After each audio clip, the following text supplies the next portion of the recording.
나의 갈 길 없습니다.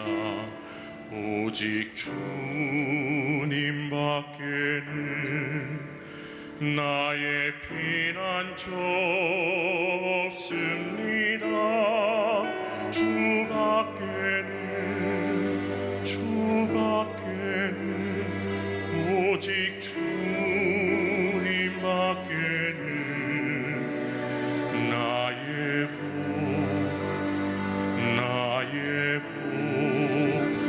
없습니다.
오직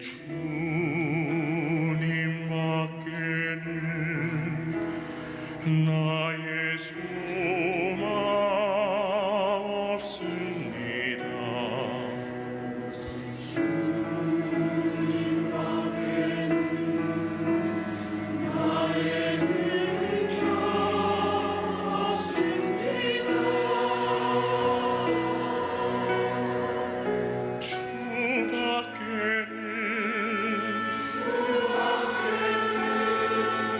오직 주님밖에는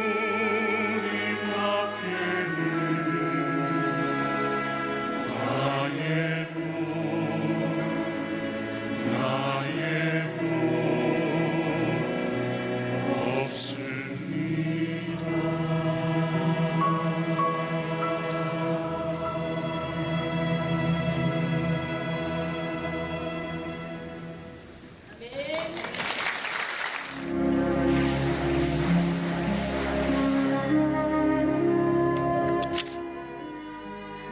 오늘의 말씀은 어떤 분야에서 탁월한 사람들 옆에는 반드시 좋은 사람이 있어요. 그리고 그 사람을 후원하고 도와주고 그 사람을 걱정하고 염려해주는 그룹들이 반드시 있어요. 여러분, 성경에서 복음을 전할 때도 혼자 하는 게 복음 전하는 게 아니에요. 예수님이 제자들에게 전도 여행을 보낼 때 둘씩 셋씩 짝을 지어서 보내요. 우리 감리교회 창시자 요한 웨슬레 목사님이 평생 전도하셨는데 혼자 전도한 게 아니라 그 옆에 항상 찰스 웨슬리가 늘 동행을 해요. 그러니까 하나님의 일은 우리가 또 세상에서 그게 내가 사업을 하는 일이든 어떤 가치 있는 일을 할 때 혼자서 하는 일보다는 우리가 협력하고 함께 하는 일에 대한 고민과 그런 과정들을 수용해야 돼요. 근데 이때 중요한 게 뭐냐? 마음이 맞아야 돼요. 백지장도 맞들면 낫다 그러는데 이게 마음이 맞아야, 잘 뭉쳐야 효과가 생기는 거예요. 그러니까 어떻게 해야만 우리가 복음을 위해서 마음을 뭉치고 가치 있는 일을 위해서 우리의 마음을 하나 되게 할 것인가? 이런 일을 잘한 사람이 오늘 사도행전 16장에 등장하는 사도 바울이에요. 이 바울이 여러분 아시다시피 1차 전도 여행을 마치고 오늘 16장은 2차 전도 여행을 하는 과정의 이야기예요. 자, 1차 전도 여행 때는 바울이 바나바와 함께 동행을 했죠. 그런데 2차 전도 여행 때는 바나바와 동행을 못하고 실라, 여러분 이제 바울의 서신을 보면 많이 등장하는 이름이 바울과 실라, 빼놓을 수 없는 실라가 이때 등장하죠. 2차 전도 여행 때 실라라고 하는 사람하고 2차 전도 여행을 갑니다. 그런데 오늘 성경에서 몇 가지 특징이 있는데 2차 전도 여행 때 1차는 전도 여행을 가서 낯선 곳에 갈 때 이미 하나님이 모든 걸 예비해 놓으시고 일이 척척척 진행되고 유대인을 만나야 되면 유대인을 만나고 회당에 가는 것도 어렵지 않고 모든 것들이 일사천리로 복음을 전하는데 어려움이 없었어요. 그래서 그런 기대를 가지고 2차 전도 여행을 신라와 함께 떠났는데 웬일입니까? 1차 때 그렇게 잘 되던 전도 그 여정하고 다르게 2차 전도 여행에는 가는 곳마다 어려움이 생기고 자기들이 계획하고 자기들이 짜놓은 스케줄들은 모든 게 안 되고 엉망이 되기 시작하는 거예요. 아니 1차 때도 잘 됐는데 2차는 더 잘 돼야 되는데 그래서 많은 준비를 하고 2차 전도 여행을 갔는데 가는 곳마다 전도가 막아지고 방해자가 나오고 자기들이 계획한 게 다 숲으로 돌아가고 그래서 많은 시행착오를 겪고 어려움을 겪는 끝에 오늘 성경에 보니까 터키 북서쪽에 드로아라고 하는 항구에 도착을 합니다. 그리고 그들이 지쳐서 하나님 앞에 묻는 거예요. 하나님, 아니 우리가 가는 곳마다 하나님께서 길을 열어주셔야지 우리의 선교 여행을 하나님 왜 막으시는 겁니까? 돕는 일을 붙여주시고 이 낯선 땅에서 복음이 전해질 수 있도록 우리에게 격려와 좋은 환경을 만들어 주셔야지 우리가 열심히 하려고 하는데 왜 이렇게 모든 여건과 환경이 어려워지는 겁니까? 그리고 하나님 앞에 낙심한 마음으로 기도하고 그날 밤 잠을 자는데 하나님이 꿈속에서 바울에게 한 꿈을 보여주시는 거예요.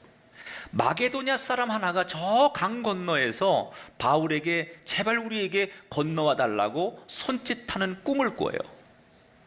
이 꿈이 너무나 선명하고 영적으로 다르게 다가왔던 바울은 이 꿈을 꾸고서 아하, 우리가 계획한 이 아시아의 전도 계획을 하나님이 원하시는 게 아니라 저 유럽의 낯선 땅 저곳에 복음을 전하기를 원하시는 게 하나님의 뜻이구나 라는 것을 확신하게 돼요.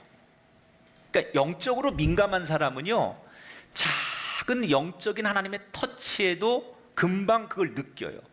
여러분 민감한 사람은요 바람이 싹 불면 그 바람을 느끼잖아요. 바울이 같이 동행했던 실라, 디모데, 누가에게 자기 꿈 얘기를 하면서 하나님이 우리에게 원하시는 게 이건 것 같다. 그래서 그들과 함께 그들이 배를 타고 유럽으로 건너가게 돼요. 오늘 사도행전 16장 11절 12절에 우리가 드로아에서 배로 떠나 거기서 빌립보에 이르니 이는 마게도냐 지방의 첫 성이요 또 로마의 식민지라. 처음으로 기독교가 유럽에 발을 내딛는 순간이에요. 지금까지 바울은 이 유럽 배를 타고 저 유럽으로 건너가서 전도해야 된다고 생각해 본 적이 없는 땅, 그곳이 유럽이라는 것은 알고 있었지만 거기까지 가서 복음을 전해야 된다고 그 필요성을 한 번도 생각해 보거나 계획한 적이 없는, 말 그대로 미지의 세계였어요. 그곳은 아시아에 비해서 유대인이 별로 없는 곳이에요. 그래서 낯선 곳이에요. 자, 원하지도 않았고 가고 싶지도 않고 낯선 곳이고 미지의 세계예요. 그런데 바울 일행은 기꺼이 그곳에 갑니다. 왜일까요? 내가 원하는 것도 아니고 익숙한 것도 아니고 계획한 것도 아니에요. 그런데 왜 그곳을 가야 됩니까? 그들이 그곳을 간 이유는 뭘까요? 따라합시다. 입을 열기 전에 하나님께 귀를 열어야 합니다. 이게 포인트예요. 바울이 그곳을 갈 이유가 없는데 그곳을 간 이유는 딱 하나예요. 입을 열기 전에 귀를 열어 하나님이 내게 말씀하심을 들었기 때문에. 자, 이게 왜 이런 생각을 바울이 갖게 됐느냐? 2차 전도 여행을 시작할 때 바울은 사실 1차 전도 여행 때 동행했던 바나바가 동행해 주길 원했어요. 그래서 바나바랑 함께 전도 여행을 2차 때도 가려고 했어요. 그런데 아주 사소한 문제로 둘의 관계가 틀어지게 됩니다. 그 사소한 문제가 뭐냐면 1차 전도 여행 때 바나바의 조카였던 마가가 동행을 했었는데 이 마가가 중간에 힘들다고 선교 여행을 하다가 돌아가 버렸어요. 그런데 이 바나바가 그 마가를 한 번 더 품고 이번 2차 전도 여행에 팀에 합류시켜서 같이 갔으면 좋겠다 이렇게 얘기를 했는데 바울이 단호하게 반대를 한 거예요. 선교 여행은 팀이다.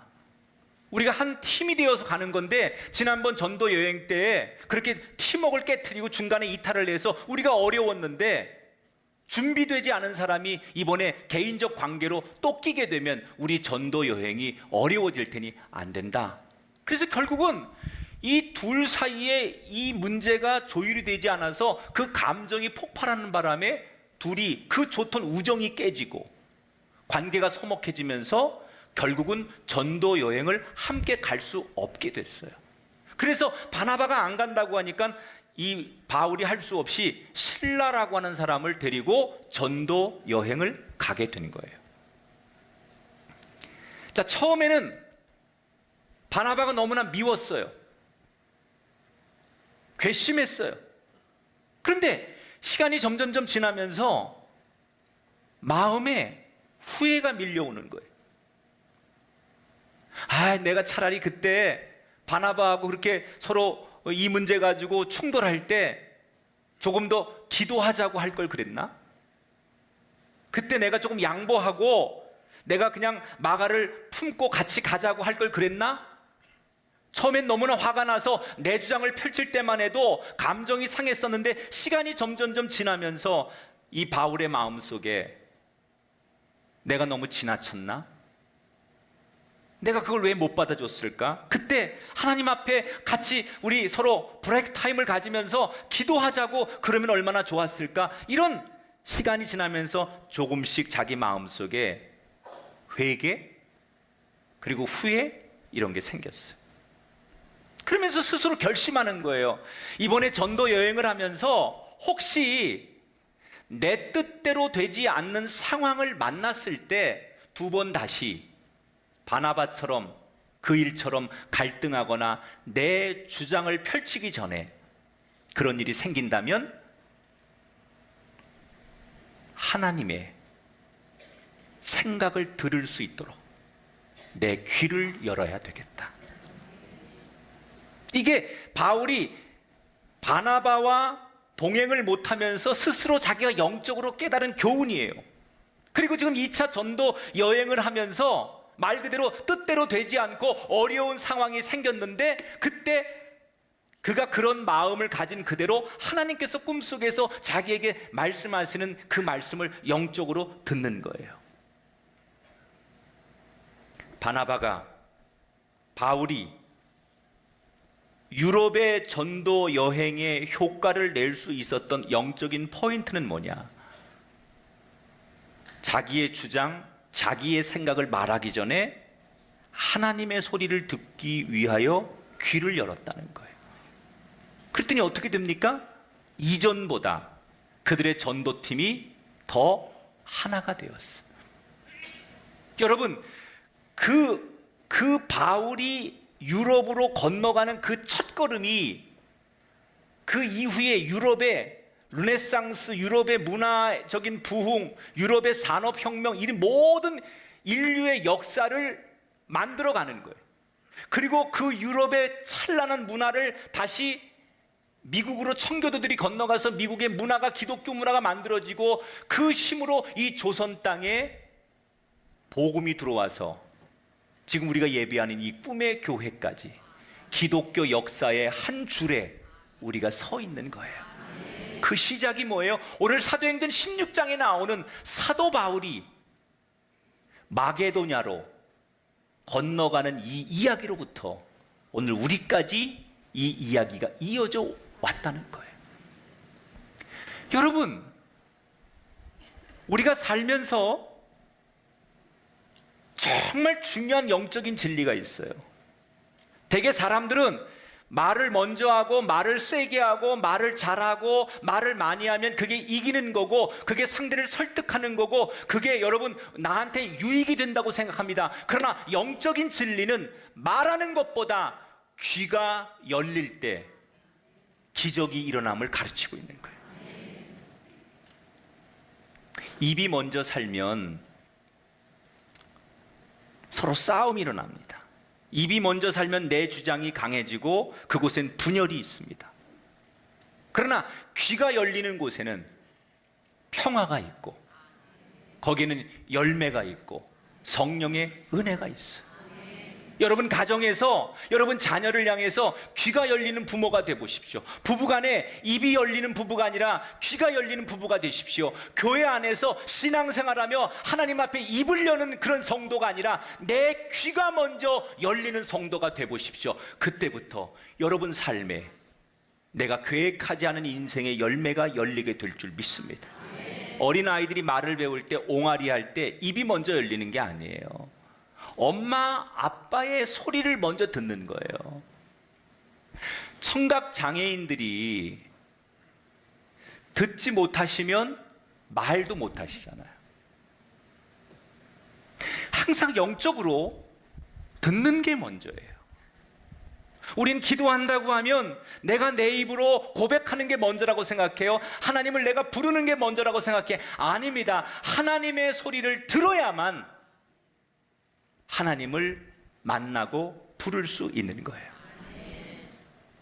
여러분, 우린 살다 보면 의견이 부딪히고 원하지 않는 상황이 올 때가 있어요.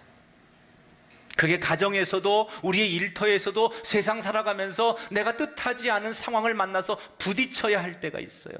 그때 그 문제를 해결하는 가장 좋은 방법은 입을 여는 것이 아니라 귀를 여는 거예요. 바울처럼 하나님이 내게 말씀하심을 영적인 귀로 들을 때 문제가 해결되고 영적인 열매가 열릴 줄 믿습니다. 특별히 교회는 더 그래야 돼요. 특별히 교회 사역은 우리가 다양한 사람들이 모여서 서로의 의견도 들어야 되지만 우리 모두 하나님의 뜻이 어디 있을까를 묻는, 하나님의 뜻을 우리가 들을 수 있는 귀를 열어야만 그게 진짜 교회의 섬김이고 봉사고 헌신이에요. 여러분의 인생에 오늘도 하나님이 말씀하심을 귀가 열려 이제부터 들을 수 있는, 그래서 여러분의 막혀진 길에 새로운 주님이 만들어주신 길이 열려지게 되기를 주님의 이름으로 축원합니다. 자, 이렇게 바울과 실라, 디모데, 누가 일행이 유럽으로 건너갑니다. 그리고 그들이 마게도냐의 행정도시인 빌립보에 도착을 하죠. 그리고 거기서 정말 좋은 교인 하나를 만나는 거예요. 요즘으로 말하면 여성 CEO인데 루디아, 옷감 장사하는 비즈니스 우먼입니다. 저는 요즘 기도를 좀 바꿔요. 우리 교회 남자들만 잘 되지 말고 루디아 같은 여자들이 좀 나왔으면 좋겠다. 이 경기도와 대한민국 안산 땅을 뒤흔들 만한 그런 아주 축복의 CEO들이 여자들 가운데 100명이 나오게 되길 바랍니다. 지금 120명이 아멘한 것 같아요. 이 루디아가 낯선 유럽에서 선교를 하는데 아직 회당도 없어요. 유럽이니까 유대인이 없어요. 유대교들은 회당을 지으려면 율법에 성인 남자 유대인 10명이 있어야 회당을 지을 수 있도록 허락을 해줘요. 그러니까 유럽이니까 유대인들이 와 있긴 하지만 뭐 여성들, 뭐 아이들 이런 숫자는 좀 있었겠지만 성인 남자 10명이 구성이 안 돼서 아직 유럽에 회당이 없는 거예요. 그래서 사람들이 회당이 없으니까 안식일이 되면 회당 대신 그저 어디 성 밖에 나가가지고 기도 처소라고 해서 강가 같은 데서 모여가지고 그냥 이렇게 기도하고 기도회하고 그런 게 그 당시 유럽에서 좀 있었는데 거길 찾아갔다가 루디아를 만나는 거예요. 그 루디아가 이 바울이 선교하는데 많은 스폰을 해줍니다. 지금으로 말하면 예배 드릴 수 있는 처소를 자기 건물을 내주고 사람들이 오면 다 먹이고 그리고 어려운 사람들에게 다 돈이 들어가면 그것을 뒤에서 사업한 수익금을 가지고 헌금해서 다 뒷바라지 해주면서 유럽에 이 바울 일행이 마음 놓고 선교할 수 있도록 스폰을 해주는 거예요. 그래서 마음 놓고 신나게 전도를 하는데 오늘 우리가 읽은 성경에 보면 아주 뜻밖의 작은 사건 하나가 이 바울의 일행을 흔들어 놓게 됩니다. 바울 일행이 전도를 하는데 귀신 들린 여자 하나를 만나요. 여러 가지 에피소드 가운데 바울이 안 되겠다고 생각하고 어느 날 그 귀신 들린 여인에게 18절에 보면 이렇게 선언합니다. 예수 그리스도의 이름으로 명하노니 그에게서 나오라. 귀신을 내어 쫓아줍니다. 이 여인이 예수의 이름 한마디 때문에 귀신이 떠나가고 건강하고 온전한 여인으로 회복이 됩니다. 여러분, 저는 오늘도 여러분들에게 이 교회 우연히 예배 온 것 같지만 예수의 이름으로 이 한마디 때문에 여러분의 인생의 문이 열리게 되길 바라고 꼭 떠나가야 될 것들이 떠나가고 여러분에게 기적이 일어나게 되길 축원합니다. 목사의 이름이 아니라 예수의 이름으로, 예수의 이름 한마디면 그 권세 앞에는 어떤 더러운 것도 어떤 질병도 어떤 귀신도 떠나가게 된다는 것을 믿으시기 바랍니다. 이 여인이 너무 감사해 무릎을 꿇고 감사의 눈물을 흘리며 고백을 드립니다. 그리고 모든 사람들이 그걸 보면서 놀라워하죠. 그런데 이 놀라워하고 모두 감사하는 자리에 불편한 사람들이 있었는데 바로 이 귀신 들린 여인을 이용해서 돈벌이 하던 사람들이 있었어요. 이 여인을 돈을 주고 고용하던, 근데 성경에 보면 이 여인의 주인들이 몰려왔다 그랬어요. 누가 한 사람이 이 여인을 소유한 게 아니라 이 여인을 소유한 주인들, 복수의 단어가 나오거든요. 그러니까 돈 있는 사람들이 돈을 투자해가지고 이런 사람들을 사가지고 곳곳에서 점을 치게 하고 영적으로 혼란하게 해가지고 돈벌이 하는 일이 그 당시에 굉장히 성행했는데, 이게 영적인 매춘이죠. 육체적 매춘만이 매춘이 아니라 영적으로 거짓을 말하면서 돈을 벌거나 목적을 달성하는 것, 이게 다 영적인 매춘이에요. 그런데 이 여자가 그렇게 해서 돈벌이를 잘 만들어줬던 여자인데, 바울의 기도로 깨끗하게 나아지니까, 경제적으로 손해가 되니까 여기에 분노한 이 포주 같은 사람들이 바울 일행을 행정관청에 고발을 합니다. 우리 도시에 낯선 이방인들이 와가지고 쓸데없는 소리와 이상한 행동을 해가지고 마을 사람들의 마음과 이 주민들을 현혹하게 하는데, 저 사람들을 풍기문란 또는 뭐 미풍양속 뭐 여러 가지 이런 그런 조항을 들이대면서 이 사람들을 좀 제발 처벌해 달라고. 이미 이런 포주들하고 공무원들하고 결탁이 돼 있었을 테니 그들의 뒷돈을 배경으로 행정관은 바울 일행을 잡아다가 법의 절차 없이 그냥 무지막지하게 매질을 가하고 그들을 쇠사슬에 묶어서 감옥에 갖다 집어넣게 돼요. 여러분, 이 장면을 한번 바울의 입장이 돼서 한번 생각해 보세요. 그냥 우리가 객관적이 아니라 내가 바울이 됐다고 한번 생각해 보세요. 여러분이 지금 이 상황에 놓인 바울이라면 어떤 생각이 드시겠어요? 아니, 내가 하나님이 원하셔서 성령께서 나를 이 보내셔서 이 낯선 유럽에 아무 유대인도 없는 연고도 없는 곳에서 나는 열심히 복음만 전했을 뿐인데, 불쌍한 귀신 들린 여인 내가 고쳐줬을 뿐인데, 우리가 뭘 잘못했다고 하나님 우리에게 상급을 주셔도 시원찮을 판에 우리를 이렇게 억울하게 매맞게 하고 감옥에 들어와서 이 고생을 하게 하실까? 여러분, 만약에 우리가 바울의 일행이라면 얼마나 화가 나고 얼마나 억울하고 얼마나 답답하겠습니까? 그래서 그 답답하고 억울한 그 마음을 분노로 또는 하나님 앞에 억울함으로 원망함으로 토해내지 않겠습니까? 바울 일행은 안 그랬을까요? 여러분, 바울이 물론 뭐 감옥에서 찬송하고 신라와 함께 그랬다 그러지만 아니, 처음엔 절대 그러지 않았을 거예요. 물론 오늘 성경에 바울과 신라가 감옥에서 그 상황에서 기도하고 하나님을 찬송했다고 나오지만 처음부터 기도하고 찬송했을까요? 아니에요. 아마 처음에는 감옥에 매를 맞고 갑자기 끌려 들어와가지고 너무 두들겨 맞아가지고 막 얼굴에 피멍이 들고 막 코피가 터지고 여기저기 찢어지고 막 그래서 욱신거리고 아프니까 숨도 제대로 못 쉬었을 거예요. 기가 막히니까 누구도 한숨소리 신음소리 이외에는 아무 말도 못했을 거예요. 피투성이가 된 채 쇠사슬에 묶여가지고 그 컴컴한 감옥에 서로를 바라보고 있으면서 처음에 겨우 바울이 신라에게 자네 괜찮나? 이 정도 물어봤겠죠. 젊은 신라가 예 선생님 저는 괜찮습니다. 선생님 괜찮으세요? 그래 나도 괜찮아. 이때 성경에는 안 나오지만 제가 이 상황을 상상하는 거예요. 분명히 신라가 바울에게 그랬을 거예요. 선생님 이게 뭡니까 이게?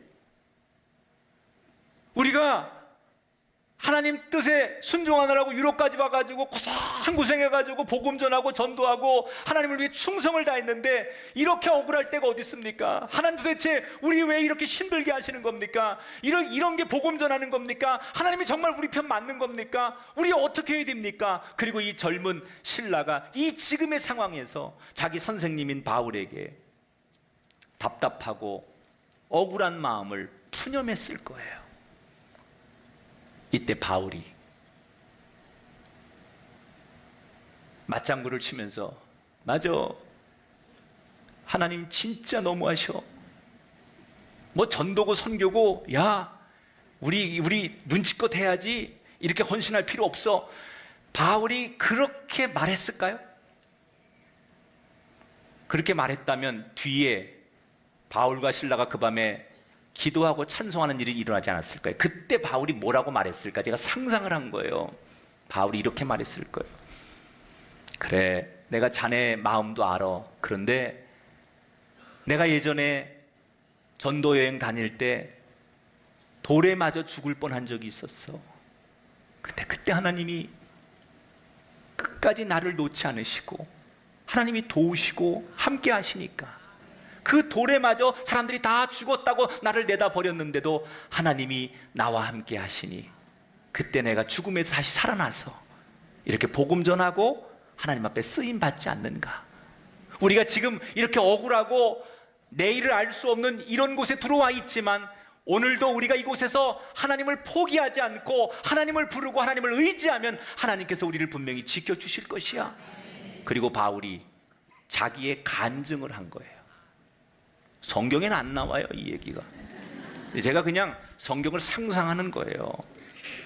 분명히 그랬을 거예요. 그러니까 신라가 뭐라 그러냐, 그 간증을 듣고서 아, 선생님 맞아요, 그렇죠. 그럼 우리가 이렇게 하나님 원망하고 불평하지 말고 여기서 하나님 앞에 감사하고 찬송해야 되겠네요. 그래서 바울과 신라가 찬송하게 된 거예요. 만약에 신라가 이게 뭐예요? 그리고 불평하고 원망할 때 바울이 그래 말이야, 야 이거 우리가 정말 이거 비참해서 못해 먹겠다, 야 이렇게 우리 충성해봤자 돌아오는 거 이러고밖에 없으니까 다시는 이러지 말자, 이러고 같이 맞장구를 쳐주고 같이 불평 불만을 이야기했다면 그날 밤 그 감옥에서 바울과 신라가 감사하고 찬송하는 일이 일어나지 않았을 거예요. 한쪽에서 불평하고 원망할 때 바울이 자기의 간증을 통해 하나님만 붙들면, 하나님이 우리와 함께만 하시면 우리는 하나님의 뜻 안에 자유할 수 있어 라고 격려하고 축복의 말을 나누었던 바울이 있었기 때문에 신라가 그 말로 위로를 얻고 거기서 찬송을 함께 부를 수 있었다는 거예요.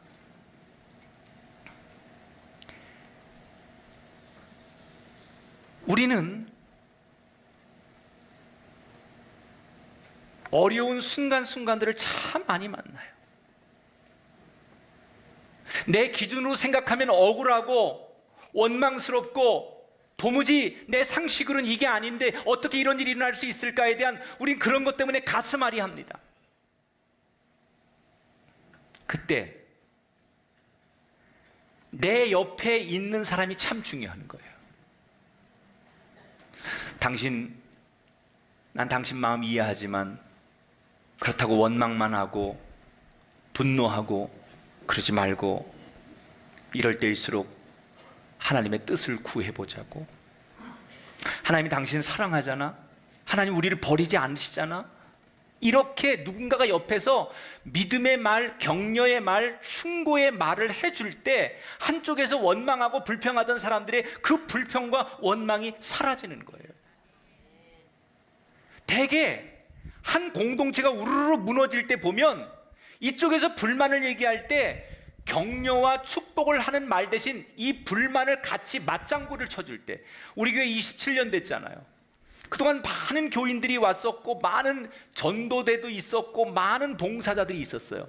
근데 27년을 한결같이 잘하는 교인들이 있고 중간에 흐지부지한 교인들이 있는데 왜 그런 줄 알아요?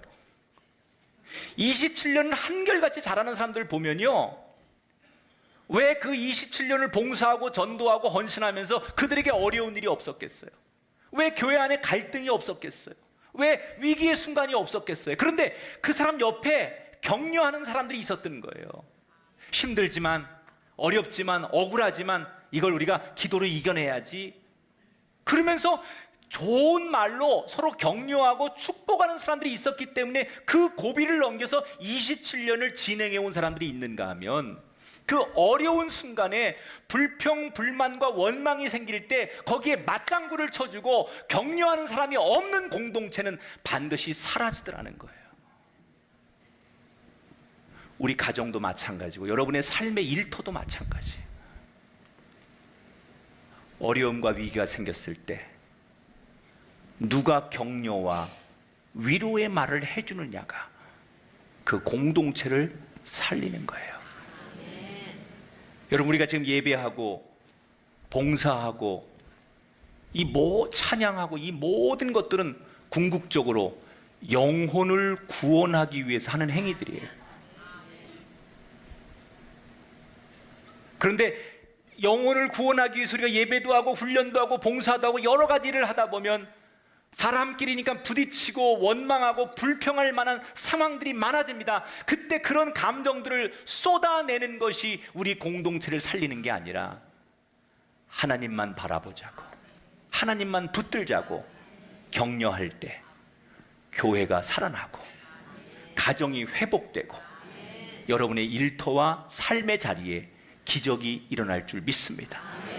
어려울수록 믿음의 말을 더 많이 주고받는 격려가 있는 곳, 그곳이 바울과 실라가 비록 환경은 감옥이지만 하나님이 그곳에 함께 하셔서 옥문이 열리고 간수까지 예수를 다 믿고 그의 가족들까지 세례받을 만큼 해피엔딩으로 끝나는 이야기가 저와 여러분의 삶의 자리에도 있어야 될 줄 믿습니다.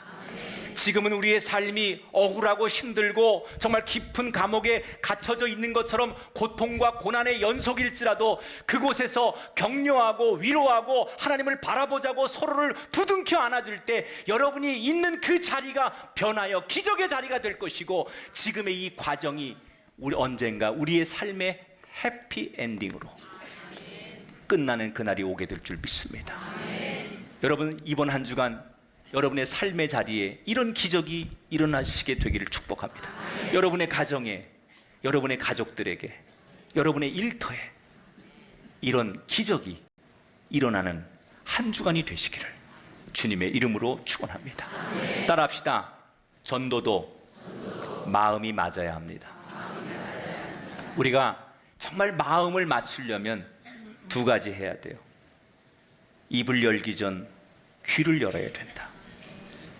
힘든 일이 있을 때, 위기가 있을 때 서로 믿음의 말로 격려해서 어려울수록 더 하나가 되어서 하나님의 복음의 능력을 나타내는 복된 저와 여러분이 되시기를 주의 이름으로 축원합니다.